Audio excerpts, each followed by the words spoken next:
ഇൻഷാ അല്ലാഹ് ശ്രമിക്കാം.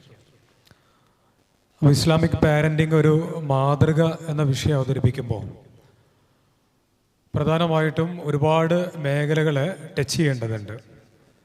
പ്രത്യേകിച്ച് ഇവിടെ കുട്ടികളുണ്ട്, രക്ഷിതാക്കളുണ്ട്. അപ്പോൾ രണ്ടുപേരും ഇരിക്കെ ചില കാര്യങ്ങൾ വ്യംഗ്യമായിട്ട് അവതരിപ്പിക്കാൻ കഴിയുള്ളൂ. കാരണം അവർ ചില ഐഡിയാസൊക്കെ പറയുമ്പോൾ അവർ കേട്ട് കഴിഞ്ഞാൽ എന്ത് ചെയ്യും, ചിലപ്പോൾ അവരും അത് അപ്ലൈ ചെയ്യാൻ സാധ്യതയുണ്ട്. അപ്പോൾ അതിൻ്റെ പരിമിതിയിൽ നിന്നുകൊണ്ട് നമുക്ക് എന്ത് ചെയ്യാം, കുറച്ച് കാര്യങ്ങൾ സംസാരിക്കാം. അപ്പോൾ കുറേ നേരം നിങ്ങൾ ഇരിക്കുന്നത് എന്നാണ് ഞാൻ മനസ്സിലാക്കുന്നത്. ഒന്ന് എഴുന്നേൽക്കുന്നതിന് പ്രയാസമുണ്ടോ? കുഴപ്പമില്ലല്ലോ, പറയണ മുന്നേ എണീറ്റ് കുറേ ആൾക്കാർ. ശരി,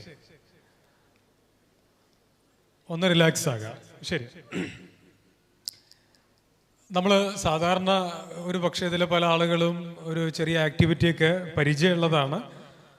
നിങ്ങൾ രണ്ട് പേരുടെ, അതായത് സ്ത്രീകളുടെ ഭാഗത്തുനിന്ന് പുരുഷന്മാരുടെ ഭാഗത്തുനിന്ന് രണ്ട് പേര് ഈ പുറം ടച്ച് ചെയ്തിട്ട് നിങ്ങൾ നിൽക്കുക.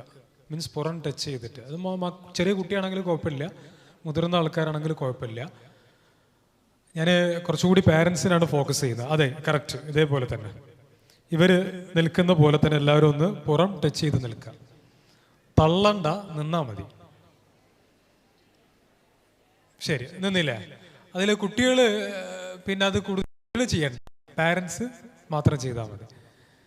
ശരി, കുട്ടികളോട് തൽക്കാലം നിന്നോളൂ, അങ്ങനെ നിന്നോളൂ. അപ്പം ഞാൻ പറയാൻ വേണ്ടി പോകുന്ന കാര്യങ്ങൾ നിങ്ങൾ എന്ത് ചെയ്യുക, അതേപോലെ ചിന്തിക്കുക. ഓക്കെ, ശരി. ഇപ്പം നിങ്ങൾ കുട്ടിയായിരിക്കുക, നിങ്ങളുടെ പ്രായം അല്ലേ, നിങ്ങൾ ഒരു കുട്ടിയായിരിക്കുക. ഈ പറയുന്ന പാരൻസ് ഒക്കെ കുട്ടിയാണ്. ഇപ്പോൾ കുട്ടിയാണ്, അല്ലെങ്കിൽ കുട്ടി തന്നെയാണ് അല്ലേ, നല്ല സ്വഭാവമാണ് അവൾക്ക് അറിയാം. എന്തായാലും കുട്ടിയായിരിക്കെ നിങ്ങൾ ചില സിറ്റുവേഷൻ ഞാൻ പറയും. ഉദാഹരണത്തിന് പോയിന്റ് നമ്പർ 1, അതാണ് നിങ്ങൾ ആദ്യം ആലോചിക്കേണ്ടത്. നിങ്ങളൊരു കാര്യം ചെയ്തോളൂ, ഞാൻ ഒരു 3 എന്ന് പറയുമ്പോൾ നിങ്ങൾ കണ്ണടച്ചോളൂ. ഓക്കെ, ശരി. 1 2 3, ക്ലോസ് യുവർ ഐസ്. ശരി, ഇനി ചെയ്യേണ്ടത് ഞാൻ ഒന്നാമത്തെ ഒരു സിറ്റുവേഷൻ പറയാണ്. ഇപ്പോൾ റിസൾട്ടൊക്കെ വന്ന സമയമാണ്, അല്ലെങ്കിൽ ഇനി വരാനിരിക്കുന്നുണ്ടാവും. നിങ്ങളുടെ മക്കളുടെ റിസൾട്ടുമായിട്ട് വരികയാണ്. ഓക്കെ, അപ്പം അത് നിങ്ങൾ ആദ്യം ആലോചിക്കുക, നിങ്ങളുടെ മക്കൾ റിസൾട്ടുമായിട്ട് വരുന്നു. അതേ സമയത്ത് തന്നെ നിങ്ങൾ കുട്ടിയായിരിക്കെ നിങ്ങളുടെ റിസൾട്ടുമായിട്ട് നിങ്ങളുടെ രക്ഷിതാവിൻ്റെ അരികിലേക്ക് പോകുന്നു. ആ സമയത്ത് നിങ്ങളുടെ പാരൻസ് നിങ്ങളോട് എങ്ങനെ ബിഹേവ് ചെയ്യണം, പെരുമാറണം എന്നാണ് നിങ്ങൾ ആഗ്രഹിക്കുന്നത്. ഓക്കെ അല്ലേ? ശരി. സെക്കൻഡ് 1, വൈകി വരുന്നു. അതായത് നിങ്ങളിപ്പോൾ കുട്ടിയാണ്, നിങ്ങളാണ് വൈകി വരുന്നത്. വൈകി വന്ന സമയത്ത് കാരണങ്ങൾ പലതും ഉണ്ട്. പക്ഷെ നിങ്ങൾ വരുന്ന സമയത്ത് തന്നെ ഉമ്മറത്ത് നിങ്ങളുടെ ഉമ്മയോ അല്ലെങ്കിൽ ഉപ്പയോ കാത്തിരിക്കുന്നുണ്ട്. ആ സമയത്ത് അവരുടെ പ്രതികരണം എന്താണ്, എങ്ങനെ പ്രതികരിക്കണം എന്നാണ് നിങ്ങൾ ആഗ്രഹിക്കുന്നത്. അവരിൽ നിന്ന് ഏതൊരു പ്രതികരണമാണ് നിങ്ങൾ ആഗ്രഹിക്കുന്നത്? മൂന്നാമത്തത്, കടയിലേക്കൊരു സാധനം വാങ്ങാൻ പറഞ്ഞയച്ചു. ഇതും കൂടി കഴിഞ്ഞിട്ട് നമുക്ക് സ്റ്റോപ്പ് ചെയ്യാം. അപ്പോൾ അങ്ങനെ തിരിച്ചു വരുന്ന സമയത്ത് അതിന് ബാക്കി പൈസ ഉണ്ടായിരുന്നു, പക്ഷെ ആ ബാക്കി പൈസ കാണില്ല. ചിലപ്പോൾ ഒരു 100 രൂപയാകാം, അല്ലെങ്കിൽ 20 രൂപയാകാം. ചെറിയ പൈസ ആണെങ്കിലും പൈസ കാണില്ല. അപ്പോൾ ആ സമയത്ത് എങ്ങനെയായിരിക്കും കുട്ടികളോട് നമ്മൾ പ്രതികരിക്കുക? ശരി, നിങ്ങൾ കുട്ടികളാണെങ്കിൽ, അല്ലെങ്കിൽ നിങ്ങൾ കുട്ടികളായിരിക്കെ നിങ്ങളുടെ രക്ഷിതാക്കൾ ആ സമയത്ത് നിങ്ങളോട് എങ്ങനെയാണ് പ്രതികരിക്കണം എന്ന് നിങ്ങൾ ആഗ്രഹിക്കുന്നത്? ഓക്കെ, നമുക്ക് തൽക്കാലം സ്റ്റോപ്പ് ചെയ്യാം. ഇനി ഫേസ് ടു ഫേസ് നിങ്ങൾ നിൽക്കുക, രണ്ടുപേര്. നേരത്തെ തിരിഞ്ഞെന്നല്ലേ, ഇനി മുഖത്തോട് മുഖം നോക്കി നിൽക്കുക. കെട്ടിപ്പിടിക്കാൻ പറഞ്ഞില്ല, നിൽക്കാൻ പറഞ്ഞിട്ടുള്ളൂ. ഓ, കെട്ടിപ്പിടുത്തം തുടങ്ങി. ശരി, അപ്പോൾ നിങ്ങൾ ചെയ്യേണ്ടത് ഇനി പരസ്പരം നിങ്ങളിപ്പം പറഞ്ഞ കാര്യങ്ങളുണ്ടല്ലോ, ഈ 3 സംഭവങ്ങളും സിറ്റുവേഷനും പറ്റുമെങ്കിൽ, എല്ലാവർക്കും ഇത് ഷെയർ ചെയ്യാൻ ചിലപ്പോൾ പ്രയാസം ഉണ്ടാവും, പറ്റുമെങ്കിൽ പെട്ടെന്ന് ഒരു 30 സെക്കൻഡിനുള്ളിൽ ഷെയർ ചെയ്യുക. എന്തായിരിക്കും, എങ്ങനെയായിരിക്കും, ഞാൻ കുട്ടിയായിരിക്കും എങ്ങനെ സ്വീകരിക്കണം എന്നാണ് ഞാൻ ആഗ്രഹിച്ചത്. പക്ഷെ എൻ്റെ മക്കളെ ഞാൻ ഈ സിറ്റുവേഷനിൽ എങ്ങനെയാണ് ട്രീറ്റ് ചെയ്തത്, എനിക്കുണ്ടായ അബദ്ധങ്ങൾ എന്തൊക്കെയാണ്, അല്ലെങ്കിൽ എനിക്കുണ്ടായ നല്ല പെരുമാറ്റം എങ്ങനെയൊക്കെ ഉണ്ടായിട്ടുണ്ടെങ്കിൽ അതും നിങ്ങൾക്ക് ഷെയർ ചെയ്യാം. Okay, fast. ഈ കണ്ണൂരിലെല്ലാവരും മിണ്ടാതെ കമ്മ്യൂണിക്കേറ്റ് ചെയ്യൂ അല്ലേ? അത് ശരി, പുതിയ ഐഡിയ ആണല്ലോ. നിങ്ങൾ മിണ്ടാതിരുന്നത് തന്നെ ആശയവിനിമയം മനസ്സിലാവും തോന്നുന്നു. ഓക്കെ,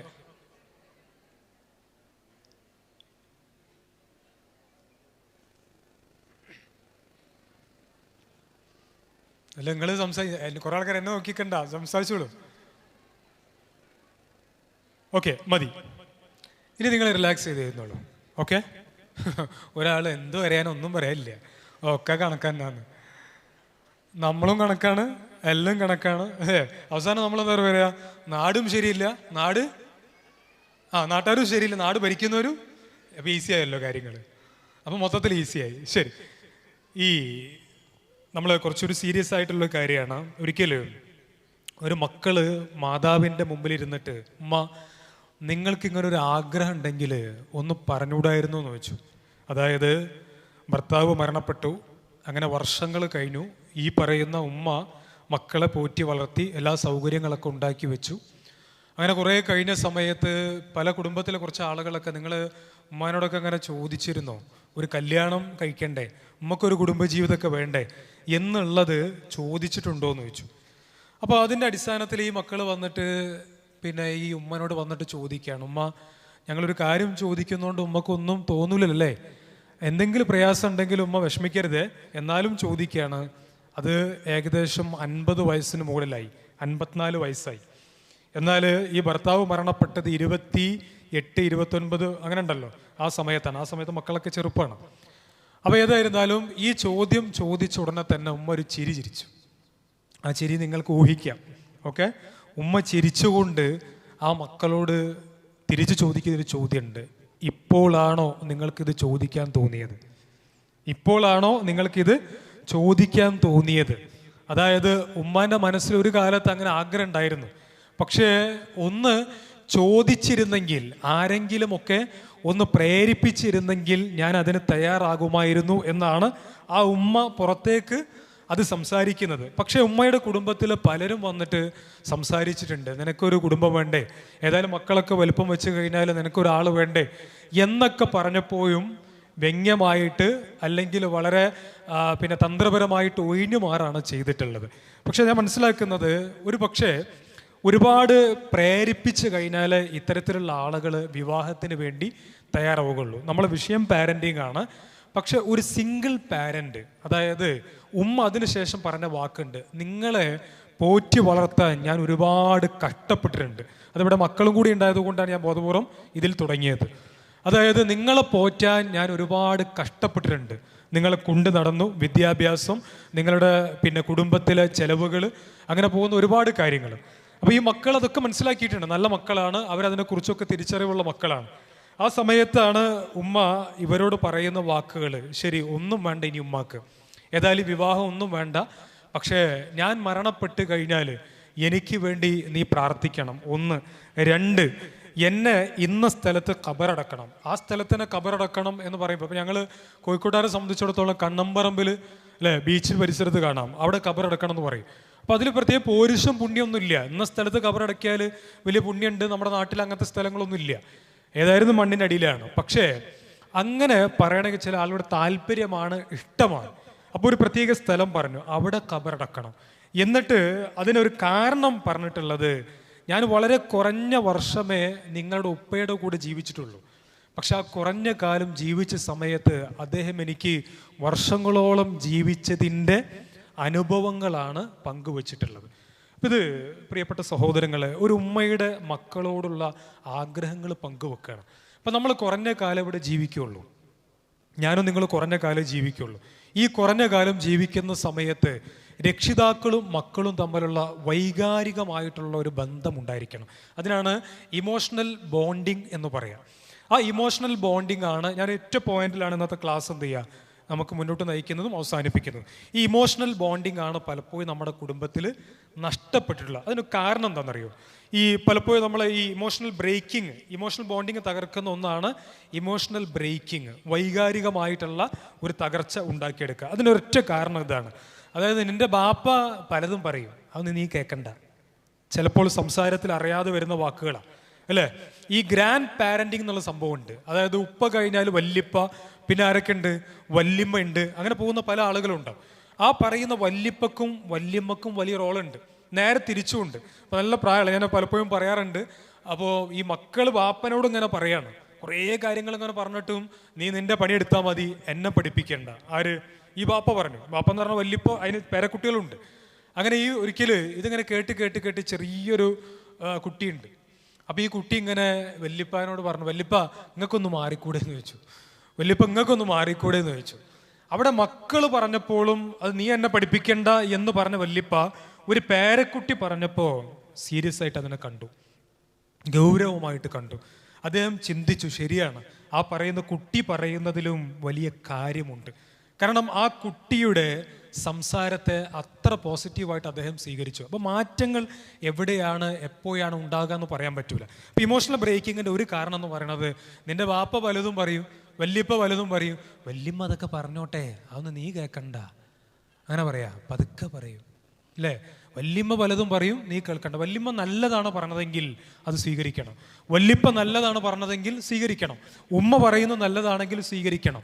നേരെ തിരിച്ചും അതുപോലെ തന്നെ അല്ലേ? എൻ്റെ ഉമ്മക്ക് വിവരമില്ല അറിയും, എന്താ പറയുക, നിൻ്റെ ഉമ്മക്ക് വിവരമില്ല, ഓളെ കെട്ടിക്കൊണ്ടുവന്ന മുതൽ തന്നെ ഓളെന്താണ്, ഒരു പൊട്ടിയാണെന്ന് പറയാം. നമ്മൾ പൊതുവെ പറയുന്ന ഒരു വാക്കുണ്ട്, എന്താണ്, പൊട്ടൻ. എന്താ പൊട്ടൻ? ഈ പണ്ട് കാലത്തൊക്കെ ഉപയോഗിക്കുന്ന ചില പ്രയോഗങ്ങളുണ്ട്. ഇപ്പോഴത്തെ പുതിയ പ്രയോഗങ്ങൾ അവർ നമുക്ക് ഇരട്ടി തന്നിട്ടുണ്ട്, അത് വേറെ വിഷയം അല്ലേ? ഇവിടെ മൊത്തം ഡാർക്ക് സീനാന്നറിയും. ഇവിടെ അല്ല കേട്ടോ, നമ്മളിവിടെ അല്ല, ഹോളിലല്ല. എന്താ ഡാർക്ക് സീൻ എന്ന് പറഞ്ഞു കഴിഞ്ഞാൽ, ഇപ്പം ഇതൊക്കെ ചിലപ്പോൾ നമ്മുടെ കുട്ടികൾക്ക് ക്രിഞ്ച് ഡയലോഗാണ്. എന്താ ക്രിഞ്ച് എന്ന് പറഞ്ഞാൽ കേട്ടിട്ടുണ്ടോ? സമസ്സാർ 1-2 വാക്കുകളൊക്കെ ഇവിടെ ഉപയോഗിച്ചിട്ടുണ്ടാവും, അതേ സൂചിപ്പിച്ചിട്ടുണ്ടാവും. അതെന്താ ക്രിഞ്ച് എന്നൊക്കെ പറഞ്ഞു കഴിഞ്ഞാൽ കുറേ നേരം ഇങ്ങനെ സംസാരം കേൾക്കുക, അല്ലെങ്കിൽ കുറേ നമ്മളിങ്ങനെ മോനെ നന്നാവനട്ടോ, നിസ്കരിക്കാനട്ടോ എന്ന് കുറേ പറയുമ്പോൾ എന്തമ്മത് ക്രിഞ്ച് ഡയലോഗ് എന്ന് പറയാം. എന്താണ് ക്രിഞ്ച് ഡയലോഗ് എന്ന് പറയും. അതേപോലെ തന്നെ പുതിയ പുതിയ വാക്കുകളാണ് ഗോസ്റ്റിങ്. എന്താ ഗോസ്റ്റിംഗ് എന്ന് പറഞ്ഞു കഴിഞ്ഞാൽ? ഗോസ്റ്റ് എന്ന് പറഞ്ഞാൽ എന്താ, ഇല്ലാത്ത സാധനമാണ്, മനുഷ്യന്മാരുണ്ടാക്കിയാണ് രൂപങ്ങളും ഭാവങ്ങളൊക്കെ ഉണ്ടാക്കിയിട്ട്, എന്നാലും ഗോസ്റ്റിംഗ് എന്ന് പറയും അല്ലേ? അത് കുട്ടികൾ ഉപയോഗിക്കുന്ന പുതിയ വാക്കുകളാണ്. അതേ മറ്റൊരു വാക്കാണ് ഫ്ലെക്സ്. ഓ വാപ്പ വലിയ ഫ്ലെക്സാണ്, മൂത്താപ്പ പണ്ടേ ഫ്ലെക്സാണ്. എന്താ ഫ്ലെക്സ് എന്ന് പറഞ്ഞാൽ? ഇതുവരെ കേട്ടിട്ടില്ല ഇല്ലല്ലേ? ഞാനും ഈ അടുത്ത കേട്ടിട്ടോ, അത്രേ ഉള്ളൂ. അതായത് ഫ്ലെക്സ് എന്നൊക്കെ പറഞ്ഞു കഴിഞ്ഞാൽ തള്ളാണെന്നാ. എന്താണ് തള്ള്? മൂത്താപ്പ വന്നിട്ട് ഭയങ്കര തള്ളാണ്. മൂപ്പരിങ്ങനെ പള്ളീൻ്റെ കാര്യം പറയും, മഹലിൻ്റെ കാര്യം പറയും, ഞാനാണ് അല്ലേ, അങ്ങനെയൊക്കെ പറയുമ്പോൾ എന്താ ഈ ഫ്ലെക്സാന്നാ പറയാം. നമുക്ക് മനസ്സിലാവില്ല, കുട്ടികൾ തമ്മിലിങ്ങനെ ചിരിക്കും. അപ്പോൾ മൂപ്പരെ വിറ്റ് കേട്ടിട്ട് ചിരിക്കായിരിക്കും. കുട്ടികൾ ഫ്ലെക്സ് എന്ന് പറയുമ്പോൾ ആർക്കും മനസ്സിലാവണില്ല, നമുക്ക് തിരിയുന്നില്ല. ചുരുക്കി പറഞ്ഞാൽ കുട്ടികളുടെ ഭാഷയാണ്. മാത്രമല്ല കുട്ടികളുടെ ചില ചിഹ്നങ്ങളുണ്ട്. അപ്പോൾ നമ്മളെ വീട്ടിൽ നിന്ന് ഒരാൾ പോവുകയാണെങ്കിൽ നിങ്ങളോട് എന്താ കാണിക്കുക? സലാം പറയും. പിന്നെന്താ കാണിക്കും? ഒരാൾ വീട്ടിൽ നിന്ന് പോവുകയാണ്, ആ സമയത്ത് ചെറിയ കുട്ടികളൊക്കെ ഉണ്ടെങ്കിൽ എന്താ കാണിക്കും? ഇങ്ങനെ കാണിക്കൂലേ? എന്തിനാ? ടാറ്റ ബൈ ബൈ എന്നൊക്കെ പറയും അല്ലേ? ഇങ്ങനെ കാണിക്കും. ചിലപ്പോൾ എന്ത് ചെയ്യും, നാളെ വരണേ, അല്ലെങ്കിൽ അടുത്ത ദിവസം വരണേ, പല ആക്ഷൻസും കാണിക്കും. ഇപ്പോൾ പുതിയ കാലഘട്ടത്തിൽ കുട്ടികൾ കാണിക്കുന്ന ചില ആക്ഷൻസ് ഉണ്ട്. ഞാൻ ചെയ്യുന്നത് തെറ്റാണെങ്കിൽ ക്ഷമിക്കണം, പുതിയ കുട്ടികളോട് പറയാട്ടോ. പ്രത്യേകിച്ച് എനിക്ക് ചിലപ്പോൾ പൂർണ്ണമായിട്ട് അറിഞ്ഞോളന്നില്ല. ചിലപ്പോൾ ഇങ്ങനൊരു കാണിക്കലുണ്ട് അല്ലേ? ഇങ്ങനെ കാണിക്കും. അതെന്താ എങ്ങനെ കാണിച്ചാൽ? ഓക്കെ, ഈ കൊറിയൻ ബാൻഡുകളും അതേപോലെ തന്നെ കൊറിയൻ കൾച്ചേഴ്സും നമ്മുടെ കുട്ടികൾ അവരുടെ രൂപങ്ങളിലും അതേപോലെ തന്നെ വികാരങ്ങളിലും അവരുടെ സംസാരങ്ങളിലും ആക്ഷൻസിലും അവർ യൂസ് ചെയ്യുന്നുണ്ട്. ഈ കൊറിയൻ്റെ അല്ലെങ്കിൽ അത്തരത്തിലുള്ള രാജ്യത്തു നിന്ന് കടമെടുക്കുന്ന പുതിയ ഇത്തരത്തിലുള്ള ബാൻഡ് ടീമിൽ നിന്നും ആക്ഷൻസാണ് അധികം. ഈ ആക്ഷൻസ് വളരെ അപകടമാണ്. കാരണം നമ്മൾ കുറഞ്ഞ വാക്കുകളില്ല, പക്ഷെ അതിലുണ്ടാകുന്ന ഈ മീനിങ് എന്ന് പറയുന്നത് നമുക്ക് പോലും ചിന്തിക്കാൻ പറ്റാത്ത മീനിങ്സാണ്. ഇതൊക്കെ ഒരു പക്ഷേ സ്നേഹത്തിന് പരസ്പരം കൈമാറുന്നതിൻ്റെ ഒരു സിമ്പിളായിട്ടാണ് അവരിതിനെ കാണിക്കുന്നത്. പിന്നെ വേറെ എന്തൊക്കെ ഉണ്ട് കേട്ടോ, അത് കാണിക്കാൻ കഴിയില്ല. പക്ഷേ അതിനേക്കാൾ അപ്പുറത്ത് ഒരിക്കൽ കോഴിക്കോട് കല്ലായി റോഡിലൂടെ ഞങ്ങനെ എൻ്റെ വാഹനത്തിലൂടെ പോകുന്ന സമയത്ത് മുമ്പിൽ ഏകദേശം ഒരു 4-5 മണിയൊക്കെ ആകുമ്പോൾ നമുക്കറിയാം കൂടുതൽ കുട്ടികളുടെ വാഹനങ്ങളായിരിക്കും, സ്കൂൾ വാഹനങ്ങളായിരിക്കും. ഇപ്പോൾ സ്കൂൾ വാഹനങ്ങൾ ഇങ്ങനെ പോകുന്ന സമയത്ത് മുൻപിൽ വാനിൻ്റെ ഗ്ലാസിൻ്റെ ഉള്ളിലൂടെ ഒരു കുട്ടി ഒരു ആക്ഷൻ കാണിക്കുകയാണ്. അതിനെ കുറച്ച് പ്രോബ്ലംസ് മാത്രം പറയുന്നില്ല, സൊല്യൂഷൻ അവസാനം പറയട്ടോ. അപ്പോൾ ഈ ഒരു ആക്ഷൻ കാണിക്കുകയാണ്. ആ ആക്ഷൻ ഇവിടെ കാണിക്കാൻ പറ്റൂല, അത് പച്ചത്തെറിയാണ്, ആക്ഷേപമാണ്. ഒരു പക്ഷേ ഇന്നൊക്കെ കുട്ടികൾ അത്തരത്തിലുള്ള ആക്ഷൻസ് യൂസ് ചെയ്യാറുണ്ട്. കുട്ടികളോട് പറയാനുള്ളത്, ഒരു കാരണവശാലും ഡോണ്ട് യൂസ് ഓർ റിപ്പീറ്റ്.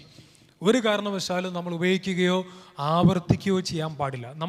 നമുക്കൊരു സംസ്കാരമുണ്ട്, ഇസ്ലാമികമായിട്ടുള്ളൊരു സംസ്കാരമുണ്ട്, ഇസ്ലാമിക് കൾച്ചർ. അപ്പോൾ ഈ കുട്ടി ഏകദേശം LP ക്ലാസ്സിൽ പഠിക്കുന്ന, യൂണിഫോം എനിക്കറിയാം, സ്കൂൾ അറിയാം, ഏകദേശം മനസ്സിലാവും. ആ പറയുന്ന ഒരു ആക്ഷൻ ഇങ്ങനെ കാണിക്കുന്നു. ഈ ആക്ഷൻ കാണിച്ച ഉടനെ തന്നെ പിന്നിലുള്ള അതേ സ്കൂളിലെ വാഹനത്തിലുള്ള കുട്ടികൾ സെയിം ആക്ഷൻസ്, അത് ജമാഅത്തായിട്ട്, ഒറ്റക്കല്ല. ഇതൊന്നാണെങ്കിൽ ഈ പറയുന്ന കുട്ടികളൊക്കെ കണ്ടാ നമ്മളെ വിളിക്കാന്ന് പറഞ്ഞിട്ട് ഇവൻ എന്ത് ചെയ്തു, ഒന്ന് മൂച്ചുമ്മ കയറ്റിയപ്പോൾ ബാക്കിയുള്ള ടീം എല്ലാവരും കൂടി വന്നിട്ട് എന്ത് ചെയ്തു, അതേ ആക്ഷൻ കാണിക്കുകയാണ്. ഈ കുട്ടികൾ എവിടെ നിന്ന് അത് പഠിക്കുന്നു? അതാണ് നേരത്തെ അദ്ദേഹം സംസാരിച്ച വിഷയത്തിൽ ഒരു പക്ഷേ സോഷ്യൽ മീഡിയ ആവാം, ചുറ്റുഭാഗം, അതേപോലെ തന്നെ നമ്മുടെ മുതിർന്ന ആളുകളിൽ നിന്നാകാം. അബ്ദുൽ നാസിർ ഉൽവാൻ എന്ന് പറയുന്ന ഒരു എഴുത്തുകാരൻ, അദ്ദേഹം എഴുതിയൊരു പുസ്തകമുണ്ട്, അറബി ഭാഷയിലാണ്, മലയാളം ഉണ്ടോ എന്ന് എനിക്കറിയില്ല. തർബിയത്തുൽ ഔലാദി ഫിൽ ഇസ്ലാമി, അല്ലേ, ഇസ്ലാമിൽ എങ്ങനെയാണ് കുട്ടികളെ വളർത്തുക. അതിൽ പ്രവാചകൻ സല്ലല്ലാഹു അലൈഹി വസല്ലമയുടെ ചരിത്രങ്ങളും പല ഭാഗങ്ങളൊക്കെ അതിൽ ഉദ്ധരിക്കുന്നുണ്ട്. അതിൽ 3 ഭാഗങ്ങളുണ്ട്. തൻമിയത്തു ഷഖ്സിയ ബിൽ ബിഅതി വൽ വറാസതി വത്തർബിയത്തി. ഒന്ന് സറൗണ്ടിങ്സ് ആണ്, അതേപോലെ തന്നെ മറ്റൊന്ന് നമ്മുടെ ബിഅത്ത്, പിന്നെ അതേ വറാസത്ത്, നമ്മുടെ അനന്തരം, നമ്മളെ ഫാമിലി, കുടുംബം, അങ്ങനെ പോകുന്ന കാര്യങ്ങൾ. അതിൽ 3ാമത്തിൽ ഫോക്കസ് ചെയ്യാണ് തർബിയത്താണ്. തർബിയത്ത് എന്ന് പറഞ്ഞാൽ ശിക്ഷണം കൊടുക്കുക, അത് പ്രാക്ടിക്കലായിട്ട് പഠിപ്പിച്ചു കൊടുക്കുക, കാണിച്ചു കൊടുക്കുക. റസൂലുള്ളാഹി സ്വല്ലല്ലാഹു അലൈഹി വസല്ലമ ഫാത്തിമ റളിയല്ലാഹുഅൻഹയെ വിളിക്കുന്നത് നമുക്കറിയാം, അല്ലേ, ഖിതാതു കബദി, കരളിൻ്റെ കഷ്ണം എന്നാണ്. കാരണം റസൂലിന് അറിയാം, വല്ലദീന ആമനു വത്തബഅതഹും ദുരിയതഹും ബിഈമാനി, വിശ്വസിക്കുകയും വിശ്വാസത്തിൻ്റെ മേഖലയിൽ മക്കളെ പിന്തുടർച്ച അവകാശികളായിട്ട് കൊണ്ടുവരികയും ചെയ്യണം. നമ്മളൊക്കെ മരണപ്പെട്ട് കഴിഞ്ഞാൽ നമ്മുടെ സ്വത്തിൻ്റെ അവകാശികൾ മക്കളാണ്. അത് കൃത്യമായിട്ടൊക്കെ എഴുതി വെക്കാം, അല്ലെങ്കിൽ നമുക്കൊരു സങ്കല്പം ഉണ്ടാവും. പക്ഷെ അതിനേക്കാളും വലിയൊരു അവകാശം എന്താണെന്നറിയോ? നമ്മളുടെ തറവാടിൻ്റെ ആ വില, അല്ലെങ്കിൽ നമ്മളുടെ സംസ്കാരം, നമ്മുടെ മൂല്യം, വാപ്പ ഉണ്ടാക്കിയിട്ടുള്ള മഹലിലെ വില, അതൊക്കെ മക്കളും കൊണ്ടുപോകാൻ സാധിക്കണം. അത് കൊണ്ടുപോകണമെങ്കിൽ നമ്മൾ പഠിപ്പിക്കണം, അനുഭവിപ്പിക്കണം. അനുഭവിപ്പിക്കൽ എങ്ങനെ? കൊണ്ട് നടക്കണം. ഇപ്പോൾ ഇവിടെ ഇരിക്കുന്ന ഉപ്പമാരോടൊന്ന് ചോദിച്ചു നോക്കുകയാണ്, നിങ്ങൾ ചെറുപ്പത്തിലായിരിക്കുക നിങ്ങളുടെ ഉപ്പ, അല്ലെ, കയ്യും പിടിച്ചിട്ട് നിങ്ങൾ ഒരുപാട് സമയം നിങ്ങളുടെ കൂടെ സമയം ചെലവഴിച്ചിട്ടില്ലേ? ഉണ്ടോ ഇല്ലേ?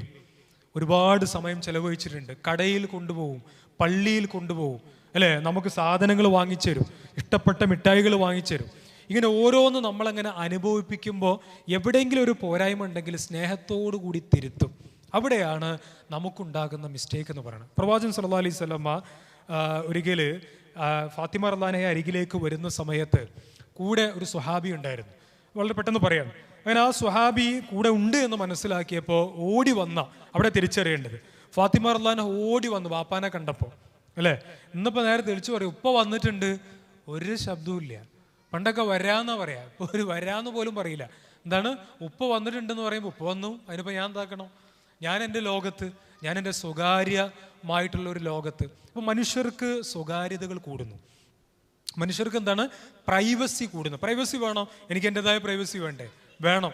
പക്ഷെ സ്വകാര്യത മനുഷ്യന് കൂടുന്ന സമയത്ത് മനുഷ്യൻ ഒരേ സമയത്ത് അവൻ അറിയാതെ ടെൻഷനും ഉണ്ടാവും, അവനെ ഐസൊലേറ്റ് ചെയ്യപ്പെടും. അതായത് ആ കുടുംബത്തിൽ നിന്ന്. ഇപ്പം നിങ്ങൾ ചിന്തിക്കേണ്ട ഒരു വസ്തുതയാണ്, ഈ ശരിക്കും നമ്മുടെ വീട് ഒരു എത്തീങ്കാനാണ്. ഞാൻ പറയണ ആ അർത്ഥത്തിലുള്ള നമ്മളെ വീട് എന്നല്ല കേട്ടോ, വീടുകൾ ഇന്ന് എത്തീങ്കാനാണ്. ആരാ യത്തീം? ആരാ യത്തീം? നമ്മൾ മനസ്സിലാക്കുന്ന യത്തീമാരാണ്, അതായത് ഉപ്പ മരണപ്പെട്ട, അല്ലേ. അവിടെ ഒരു തഫ്സീറിൽ കൃത്യമായിട്ട് ഉമ്മ മരണപ്പെട്ടാലും യത്തീമായിട്ട് പരിഗണിക്കണം എന്നൊക്കെ മുഫസ്സിറുകൾ വിശദീകരിച്ച ഭാഗങ്ങളൊക്കെ ഉണ്ട്. ശരി, അവിടെ നിൽക്കട്ടെ. എന്നാൽ നമ്മുടെ വീടുകൾ മക്കൾ ജീവിച്ചിരിക്കെ, രക്ഷിതാക്കൾ ഉണ്ടായിരിക്കെ യത്തീമുകളെ പോലെ ജീവിക്കുകയാണ്. ഒരു സംസാരങ്ങളില്ല, പരസ്പരം ഉണ്ടാകുന്ന ബഹുമാനങ്ങളില്ല, ആദരവുകളില്ല, അങ്ങനെ ഒരു ഷെയറിങ്ങും പരസ്പരം നടക്കുന്നില്ല, അല്ലേ. അവിടെ ലിസണേഴ്സ് ക്ലബ്ബ് എന്ന് പറയണത് ഇപ്പോൾ ഈ മാനിപ്പുലേഷൻ്റെ കാലമാണ്. നിങ്ങളുടെ മക്കൾ എങ്ങനെയാണ് അവിടെ ബീച്ച് സൈഡിൽ, ഈ പയ്യാമ്പലത്തോ അല്ലെങ്കിൽ ഈ ഭാഗത്ത് കണ്ണൂർ ബീച്ചിൽ ഒറ്റയ്ക്ക് ഇരിക്കുന്നത് എന്താണെന്ന് പിന്നിൽ നിന്നിട്ട് ദൂരെ നിന്ന് കൃത്യമായിട്ട് വാച്ച് ചെയ്തിട്ട് അതിൻ്റെ ബോഡി ലാംഗ്വേജിലൂടെ മനസ്സിലാക്കി അടുത്ത് വന്ന് മാനിപ്പുലേറ്റ് ചെയ്തിട്ട് കൊണ്ടുപോയി സെക്ഷുവലി യൂസ് ചെയ്ത്, അതല്ലെങ്കിൽ അവർക്ക് ആവശ്യമുള്ളത് ഉപയോഗിച്ചിട്ട് അതേ സ്ഥലത്ത് കൊണ്ടുപോയി വലിച്ചെറിയാൻ ചില ആളുകൾക്കറിയാം. അവരതിനെക്കുറിച്ച് പഠിച്ചിട്ടുണ്ട്, കൃത്യമായിട്ട് പഠിച്ചിട്ടുണ്ട്. അതുകൊണ്ടാണ് നമുക്കറിയാം, ഒരു സ്ഥലത്തുനിന്ന് വന്നു, ജില്ലയിൽ നിന്ന് വന്നു, കോഴിക്കോട് ബീച്ചിലെത്തി. ആ കുട്ടി, ഒരുപാട് മാന്യന്മാരുണ്ട്, പക്ഷെ അവിടെ ഒന്നും കയ്യിലെത്തിയില്ല. എന്നാൽ ഈ കുട്ടിയെ യൂസ് ചെയ്യുന്ന ഒരാളടുത്തേക്ക് എത്തി. അള്ളാഹു കാത്തിരക്ഷിക്കുമാറാകട്ടെ. പ്രിയപ്പെട്ട ഉമ്മമാരോട് പറയാനുള്ളത്, നമ്മൾ കുറച്ചൊന്ന് വിജിലൻ്റ് ആയി കഴിഞ്ഞാൽ നല്ലൊരു പാരൻറ്റിങ് കൊണ്ടുവരാൻ പറ്റും. അവിടെയാണ് ഇനി നമുക്ക് കുറച്ച് പരിഹാരങ്ങളിലേക്ക് പറയുന്നത്. ഒന്ന്, നമ്മൾ കിടന്നുറങ്ങുന്ന സമയം വാല്യുബിളാണ്, വളരെ വിലപ്പെട്ടതാണ്. നമ്മൾ ഉറങ്ങാൻ കിടക്കുമ്പോൾ ഒറ്റ ചോദ്യം, ഇന്നലെ കഴിഞ്ഞ ഒരാഴ്ചക്കിടയിൽ നമ്മൾ കിടന്നുറങ്ങുന്ന സമയത്ത് ഒരു ദിവസവും വിടാതെ കൃത്യമായിട്ടുള്ള അദബോട് കൂടി, മര്യാദയോട് കൂടിയിട്ട് ആയത്തുൽ കുർസി, സൂറത്തുൽ ഫാത്തിഹ, ആമന റസൂല് തുടങ്ങിയതൊക്കെ ഓതിക്കൊണ്ടാണോ നമ്മൾ കിടന്നുറങ്ങിയത്? നമ്മൾ കുട്ടികളെ കുറേ പറയല്ലോ അല്ലേ? കുട്ടികളോട് ഇങ്ങനെ കൽപ്പിക്കുന്നതിനേക്കാളും കൂടുതൽ നമ്മൾ ആ കാര്യം ചെയ്യുന്നതിൽ ഒരു സൂക്ഷ്മത പാലിച്ചിട്ടുണ്ട്. കഴിഞ്ഞ ഒരാഴ്ച എത്ര ദിവസം മിസ്സായി? രണ്ട്, കഴിഞ്ഞ ഒരാഴ്ചക്കിടയിൽ നമ്മൾ ഉപയോഗിക്കുന്ന സോഷ്യൽ മീഡിയ, നമ്മളങ്ങനെ നേരത്തെ പറഞ്ഞ വിഷയം ആയതുകൊണ്ട് അങ്ങോട്ട് പോകുന്നില്ല, പക്ഷേ നമ്മൾ സോഷ്യൽ മീഡിയ എത്ര ഉപയോഗിക്കുന്നു, കുട്ടികളോട് എത്ര പറയുന്നു? വെക്കേഷൻ എന്ന് പറയുന്നത് ഭയങ്കര പ്രയാസമാണ്. ഈ മാനിപ്പുലേഷൻ്റെ ഒന്ന് ഡോപ്പോമൈൻ എന്ന് പറയുന്ന ട്രാപ്പുണ്ട്, ഡോപ്പോമൈൻ ട്രാപ്പ്. അതായത് ഒരു കരടി, ഒരു വേട്ടയാടുന്ന വ്യക്തി, അദ്ദേഹം ഒരു കാട്ടിലേക്ക് വരുന്നു. അപ്പോൾ കാട്ടിലേക്ക് വന്ന സമയത്ത് അവിടെ ചുറ്റും നോക്കി. അപ്പോൾ അദ്ദേഹത്തിന് ആവശ്യമുള്ള ഒന്നും കാണുന്നില്ല. പക്ഷെ അദ്ദേഹം ഇത് കയ്യിലുണ്ടായിരുന്ന ഒരു വാളെടുത്തിട്ട് അവിടെ വീണ് കിടക്കുന്ന ഒരു മരത്തിൻ്റെ വേരുണ്ട്, ആ വേരിൻ്റെ മുകളിൽ ശക്തിയായിട്ട് തറച്ചു വെച്ചു. അപ്പം ശക്തിയായിട്ട് തറച്ചു വെച്ചിട്ട് അതിൻ്റെ മുകളിലൂടെ തേൻ ഒഴിച്ചു. നിങ്ങൾ മനസ്സിലാക്കണം, എന്തൊഴിച്ചു? തേൻ ഇങ്ങനെ ഒഴിച്ചു കൊടുത്തു. മാക്സിമം ചുറ്റുഭാഗത്തും അതിലും തേൻ ഒഴിച്ചു. അങ്ങനെ കുറച്ച് കഴിഞ്ഞപ്പോൾ ഒരു കരടി വന്നു. അപ്പം ഈ കരടി വന്നിട്ട് പതുക്കെ എന്ത് ചെയ്തു? പുറത്തുള്ള തേനൊക്കെ അങ്ങനെ കഴിച്ചു. അപ്പം ടേസ്റ്റ് ഇങ്ങനെ കിട്ടി പതുക്കെ അതിൻ്റെ വേരിലെത്തി. വേര് കഴിഞ്ഞപ്പോൾ പിന്നെ തേൻ ഏതിലുള്ളത്? വാളിലാണ്. ഈ വാളിലേക്ക് വന്നിട്ട് എന്ത് ചെയ്തു? ആ വാളിൻ്റെ സൈഡിലൊക്കെ പതുക്കെ അതിൽ നിന്ന് രുചിച്ചു. അവസാനം ടേസ്റ്റ്, ആ വാൾ രുചിക്കുന്ന സമയത്ത് തന്നെ നാവിൻ്റെയും ശരീരത്തിൻ്റെയും ഭാഗങ്ങളൊക്കെ മുറിഞ്ഞ് രക്തം ഒഴുകിക്കൊണ്ടേയിരിക്കുന്നുണ്ട്. പക്ഷെ കരടിക്ക് മനസ്സിലാവുന്നില്ല. കാരണം എന്താ? യെസ്, അവിടെ എന്ത് ചെയ്യുന്നുണ്ട്? ഇപ്പുറത്തുനിന്ന് തേനിൻ്റെ ടേസ്റ്റ് കൊണ്ട് എന്ത് മനസ്സിലാവുന്നില്ല? ബ്ലഡ് പോകുന്നത് മനസ്സിലായിട്ടില്ല. അങ്ങനെ അവസാനം തേൻ ഇങ്ങനെ വാളിൽ നിന്ന് അവസാനത്തെ തേൻ നുകരുമ്പോഴേക്കും ഈ പറയുന്ന കരടി രക്തം ഒലിച്ച് മരണപ്പെടുകയാണ്. കുട്ടികൾ പ്രത്യേകിച്ച് ഞാൻ ഈ പറയുന്ന കാര്യങ്ങൾ കേൾക്കേണ്ടതുണ്ട്. അങ്ങനെ ഈ വേടൻ വരുന്നു, വലിയ റിസ്ക് ഒന്നും ഇല്ലാതെ തൊലിയെടുക്കുന്നു, അദ്ദേഹം പോകുന്നു. ഇതൊരു പരീക്ഷണമാണ്. ഈ പറയുന്ന പരീക്ഷണത്തിൽ പറയുന്നത് എന്താണെന്ന് വെച്ചാൽ ഡോപ്പമിൻ ട്രാപ്പാണ്. അതായത് ഇന്ന് സങ്കടങ്ങളല്ല, സന്തോഷങ്ങൾ നമുക്ക് കൂടുതൽ നൽകിയിട്ട് നമ്മളെ ട്രാപ്പിലാക്കുക, നമ്മുടെ കുടുംബത്തെ തകർക്കുക, നമ്മുടെ മക്കളും നമ്മളും തമ്മിലുള്ള ബന്ധങ്ങൾ വിച്ഛേദിക്കാനുള്ള സാഹചര്യങ്ങൾ ഉണ്ടാക്കുക. അതിന് ഒരു തേർഡ് പാർട്ടി വരാം. അതായത് വേറൊരാൾ എന്ത് ചെയ്യും? നമ്മളെ മൊത്തത്തിൽ നമ്മളിൽ നിന്ന് അകറ്റുന്ന സ്വഭാവങ്ങൾ ഉണ്ടാകാം, പലതും ആകാം. ഞാൻ ആ ഭാഗത്തേക്ക് പോകുന്നില്ല. ഏതായിരുന്നാലും പ്രവാചകൻ സല്ലല്ലാഹു അലൈഹി വസല്ലമ മക്കൾക്കിടയിൽ നമുക്ക് ഉണ്ടാക്കിയെടുക്കാൻ പറ്റുന്ന ഏറ്റവും നല്ല പരിഹാരം, അവരെ നമ്മളിലേക്ക് അടുപ്പിക്കാൻ, ഒന്ന് ഉറങ്ങുന്ന സമയം, രണ്ട് എഴുന്നേൽക്കുന്ന സമയം. എങ്ങനെ വിളിക്കുക? ഞാൻ കോളേജിൽ പഠിക്കുന്ന സമയത്ത് റൗത്തുലും അറബി കോളേജിൽ പഠിക്കുന്ന കാലത്ത് NSSൻ്റെ ക്യാമ്പിന്, അന്ന് പ്രിലിമിനറിൻ്റെ സമയത്ത് പോയതാണ്. അപ്പോൾ സീനിയേഴ്സ്, എനിക്ക് ഇപ്പോഴും വളരെ സന്തോഷമുണ്ട്. സീനിയേഴ്സ് അന്ന് ഇവിടെ നമ്മുടെ ഈ കണ്ണൂർ ജില്ലയിലുള്ള അദ്ദേഹം ആ സീനിയേഴ്സ് ആയിരുന്നു. അപ്പോൾ അങ്ങനെ സീനിയേഴ്സുള്ള സമയത്ത് ഞങ്ങളങ്ങ് വന്നിട്ട് വിളിക്കുക. NSS ക്യാമ്പിലൊക്കെ ഉള്ളവർക്ക് അറിയാം, അങ്ങനെ പാത്രത്തിലൊക്കെ അടിച്ചിട്ട് ഒച്ചപ്പാടുണ്ടാക്കിയിട്ടാണ് വിളിക്കുക. പക്ഷെ അങ്ങനെയല്ല, ഈ പറയുന്ന വ്യക്തിയൊക്കെ വന്നിട്ട് അങ്ങനെ അൽഹംദുലില്ലാഹില്ലദി അഹ്യാന ബാദമ അമാതന വഇലൈഹി നുശൂർ, 11 സ്വരത്തിൽ മെല്ലെ അടിക്കുക.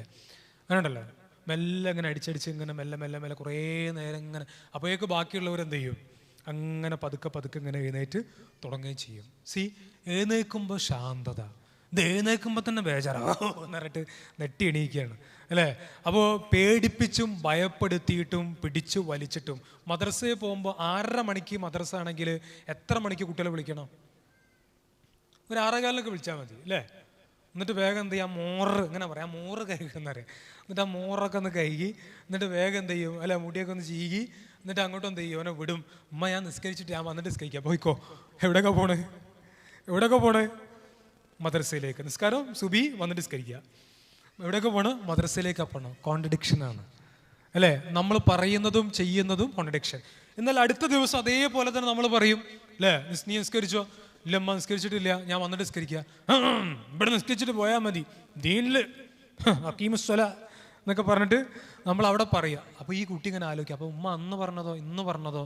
അപ്പോൾ ഉസ്താദ് ചോദിക്കും വിചാരിച്ചിട്ടാണ് അന്ന് ഓടിപ്പിച്ചത്, ഇന്ന് സമയം ഉണ്ടായതുകൊണ്ട് നിസ്കരിക്കുക. അങ്ങനെയല്ല, നമ്മൾ കൃത്യമായിട്ട് അതിനെ നേരത്തെ കുട്ടികളെ ശാന്തമായി സ്കൂളിലേക്ക് പറഞ്ഞയക്കുമ്പോഴും അത് ശ്രദ്ധിക്കേണ്ടതുണ്ട്. അപ്പോൾ ഒരു കാര്യം ശ്രദ്ധിക്കുക, ഉറങ്ങുമ്പോഴും എഴുന്നേറ്റാലും. സെക്കൻഡ് വൺ, ആ ഉറങ്ങുന്ന സമയത്തും അല്ലാത്തപ്പോൾ കിട്ടുന്ന സമയത്തൊക്കെ കഥകൾ പറഞ്ഞു കൊടുക്കുക. എന്താണ്? കഥകൾ മാക്സിമം പറഞ്ഞു കൊടുക്കുക. എന്താ ഈ കഥകളുടെ ഗുണം എന്ന് പറയാം? ഈ കഥകളെ കുറിച്ചിട്ട് ഈ പറയുന്ന ന്യൂറോ കപ്ലിംഗ് എന്ന് പറയുന്ന ഒരു പഠനമുണ്ട് കഥകളെ കുറിച്ച്. ഈ കഥകൾ നമ്മുടെ ന്യൂറോ സെൻസിൽ കഥാപാത്രങ്ങളെ മുന്നിൽ കൊണ്ടുവരും. ഇന്നത്തെ കഥാപാത്രം ആരൊക്കെ നമുക്ക് ചിന്തിക്കാൻ പോലും പറ്റൂല. ഇന്നത്തെ കഥാപാത്രങ്ങൾ കുട്ടികൾ പറഞ്ഞാൽ തന്നെ നമുക്ക് തിരിയൂല ആ കഥാപാത്രങ്ങൾ. ശരി, നമുക്ക് പറഞ്ഞു കൊടുക്കാൻ ഒരുപാട് കഥകളുണ്ട്. ഒരിക്കൽ ഒരു വാപ്പനോട് മോൻ പറഞ്ഞു, അപ്പം നിങ്ങളൊന്ന് കഥ ഒന്ന് മാറ്റി പിടിക്കണം. ഒരു തൊപ്പിക്കാരനുണ്ടായിരുന്നു, അദ്ദേഹം തൊപ്പി വിൽപ്പനക്കാരനാണ്, മനസ്സിലായില്ലേ? ഈ കഥ ഇങ്ങനെ കേട്ടിട്ട് ഈ മോൻ ഇങ്ങനെ കേട്ടിക്കോ. അവസാനം വാപ്പനോട് ഞാൻ ഒരു കാര്യം പറയട്ടെ, വാപ്പ ഒന്ന് കഥ ഒന്ന് മാറ്റി പിടിക്കണം എന്ന് പറഞ്ഞു. അങ്ങനെ കേട്ട്, അപ്പോൾ കഥ ഒന്ന് മാറ്റി പിടിക്കണം. പ്രവാചകന്റെ കഥ അല്ലേ, പ്രവാചകന്മാരുടെ കഥകൾ, അതേപോലെ തന്നെ സ്വഹാബാക്കളുടെ കഥകൾ, അതേപോലെ ഉണ്ടാക്കി പറയാം. എനിക്കറിയണ ഒരു വാപ്പുണ്ട്, ഉണ്ടാക്കി കഥ പറയും. ഉണ്ടാക്കിയിട്ട് പറഞ്ഞിട്ട് കഥാപാത്രം ആരായിരിക്കും? വരുമ്പോൾ എത്തിപ്പെടുമ്പോൾ മൂപ്പരനായിരിക്കും ഒരു കഥാപാത്രം. ഓക്കെ, ഒരു കഥാപാത്രം എന്ന് പറയുന്നത് ഉമ്മ ആയിരിക്കും, ഒരു കഥാപാത്രം മക്കളായിരിക്കും. മക്കളിങ്ങനെ ക്യൂരിയോസിറ്റി അല്ലെങ്കിൽ തമാശ പറയും, ഒക്കെ പറയും, കേട്ടിരിക്കും.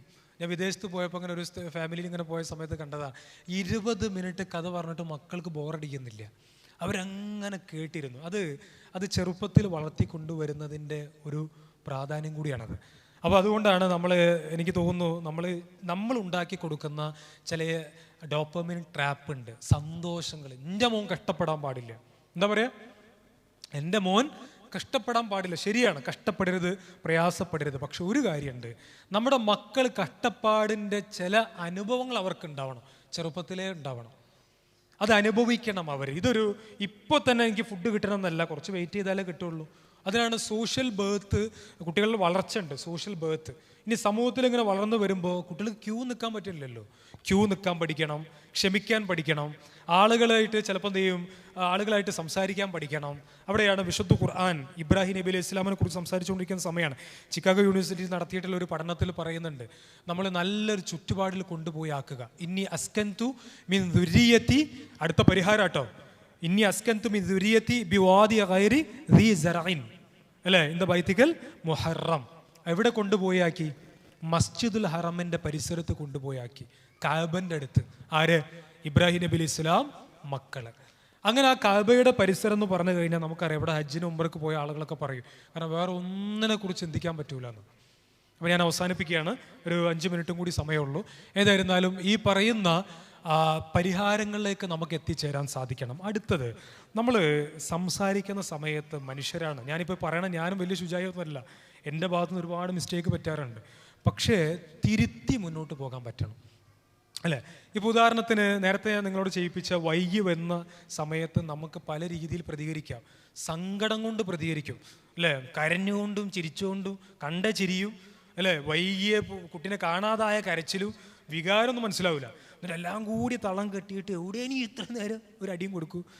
ആ സമയത്ത് നമ്മൾ വളരെ റിലാക്സ് ആയിട്ട്, മോനെ നീ തുടർച്ചയായിട്ട് ഇങ്ങനെ വൈകി വരുന്നത് ഉമ്മാക്ക് അല്ലെങ്കിൽ ഉപ്പക്ക് ഭയങ്കര പേടിയാവുന്നുണ്ട്, അപ്പോൾ നേരത്തെ വരണം കേട്ടോ, നീ ഒന്ന് ശ്രദ്ധിക്കണേ എന്നൊക്കെ പറഞ്ഞ് തോളത്തൊക്കെ കൈയിട്ട് ടച്ച് ചെയ്ത് ഈ ഭാഗത്തൊക്കെ ഒരു അമർത്തലൊക്കെ അമർത്തി അല്ലേ, എൻ്റെ മോനാണ്, നീ അത് ചെയ്യും, എനിക്ക് വിശ്വാസമുണ്ട്.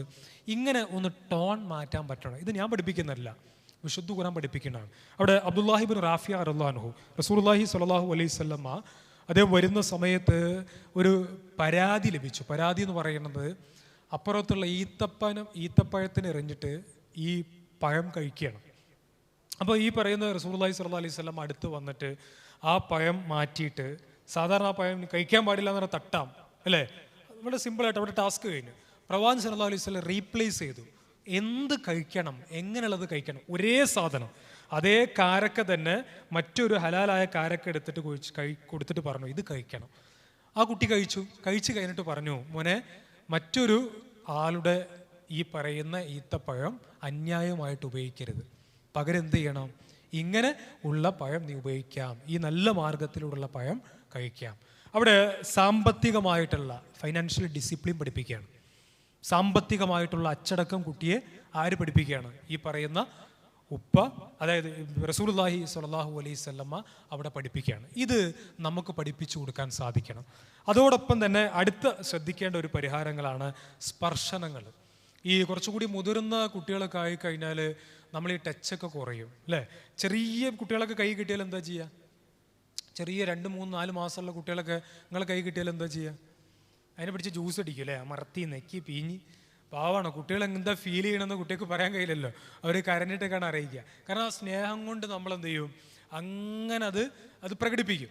കുറച്ചും കൂടി ഇങ്ങനെ വലുതാകുമ്പോൾ അങ്ങനെ കുറച്ച് സ്കൂളിലൊക്കെ പറഞ്ഞയക്കും. പിന്നെ ഒരു കൗമാരപ്രായമൊക്കെ ആയിക്കഴിഞ്ഞാൽ ഒരു ഉമ്മയോ ഉപ്പയോ ഒരു കുട്ടിയുടെ നെറ്റിയിൽ വന്ന് ചുംബിക്കുക എന്നൊക്കെ പറയുമ്പോൾ അതെന്തോ ഒരു അസ്വസ്ഥത. കുട്ടികൾക്കും അസ്വസ്ഥത, പാരൻസിനും അസ്വസ്ഥത. മോനെന്താ വിചാരിക്കാന്ന്, എന്ത് വിചാരിക്കാൻ? അതാരാ പ്രശ്നമാണ്? നമ്മുടെ മനസ്സിൻ്റെ പ്രശ്നമാണ്. അല്ലെങ്കിൽ നമ്മൾ വളർന്നു വന്ന സാഹചര്യത്തിൽ എവിടെയോ ഒരു തടസ്സമുണ്ട്, ഒരു അപകർഷതാബോധം അല്ലേ.